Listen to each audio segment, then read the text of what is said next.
Hi there, guys and girls, and welcome to the final Mortal Kombat versus DC Universe render review.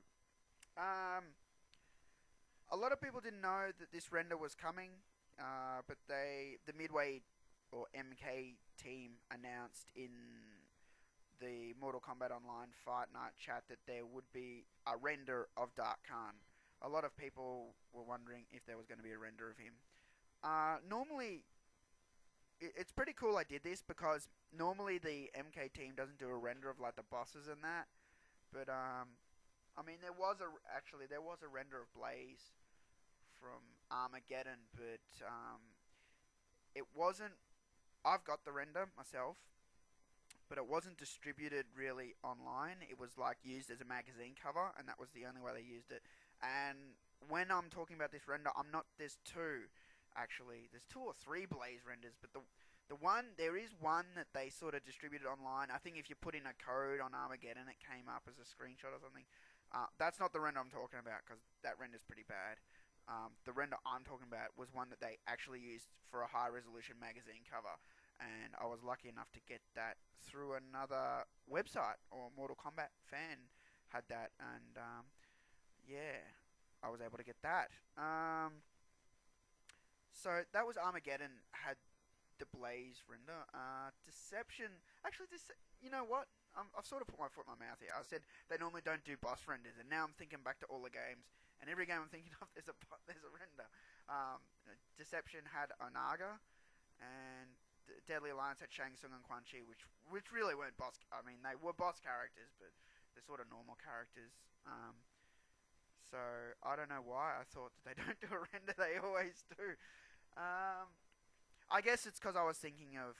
I think what I think was thinking of is in Deception. You know, when you unlocked Liu Kang, Zombie Liu Kang, there was no official render for him. But when it was unlocked, there was like a miniature render of him that went on the title screen.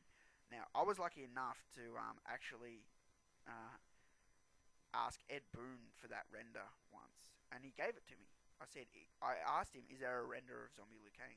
And he said, "All I've got's this." And he sent me the little miniature one, and I thought that was awesome because that's the only render that existed. And then a lot of people wanted to know how I got it, and they thought I was lying. They even started emailing Midway going, "Is there really a Zombie Liu Kang render? You know, TMK said there is," and then they were saying no, there is not a Zombie Liu Kang render because the render they get given are the high resolution ones, whereas the one that Ed gave me was like a little miniature one from the game's content. So, and then later on, you know, because the fan demand was so high, they made a Zombie Liu Kang render using that little miniature one, and a lot of people complained.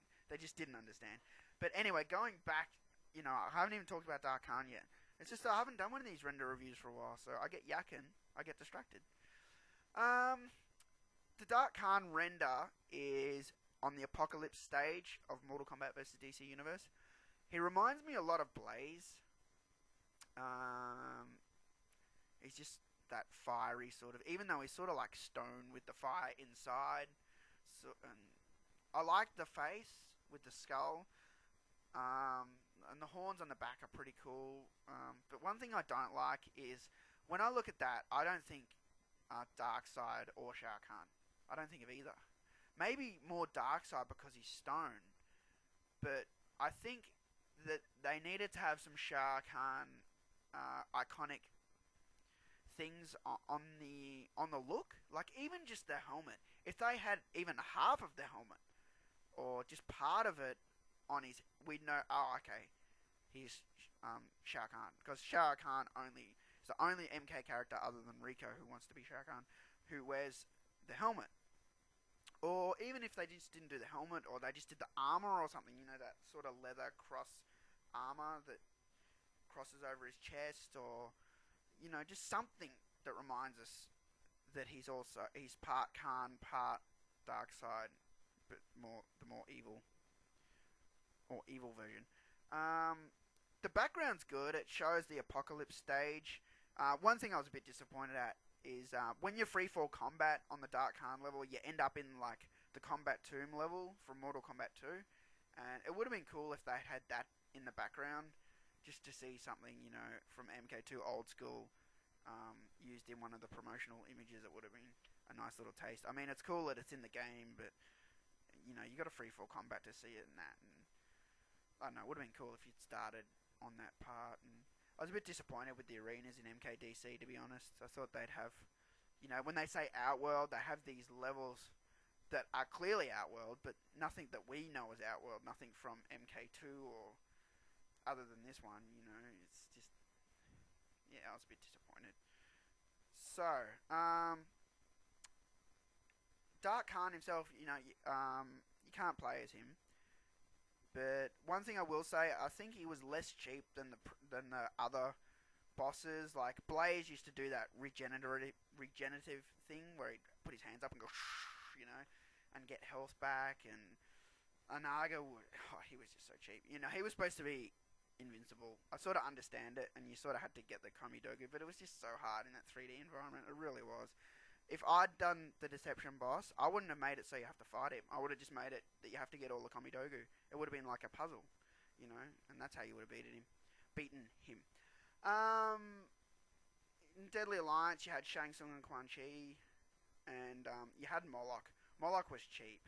I hate any characters that have like a move where they just fly backwards, like, and this wind just goes. I hate that. You know, it sort of stops you or hurts you, or they'll do something like they'll hit the ground. And the only characters I think in Mortal Kombat that should be able to like cause a shockwave is Jax. I think he should be the only character that can do that. But a lot of characters have that move now, and it's so cheap. It's so hard to get out of. You have to jump, you know, and if you're too late, you get hit, and it's just. I just think it's really cheap. And when the bosses started having all those moves, it started really pissing me off. But I think the balance works out really well with Dark Kahn. It's a lot fairer boss fight, even though he can pull out some bastard combos and that, you know. And if he goes into rage mode, you're pretty much fucked. But other than that, I think they did well with Dark Kahn, and I like the render. I like the look of it. I just think it should have had some Shah Kahn trademarks on it. So that's all I'm really can say. Sort of everything that I think of when I see this render. For those of you who haven't seen it, this is a sort of newie. Just head over to worldscollide.com and check out the combatants section. It doesn't matter if you click MK or DC. It's the one all the way at the bottom. Dark Kahn, you can't miss it. So thanks for watching, and I'll be doing some Mortal Kombat reviews soon. Till then.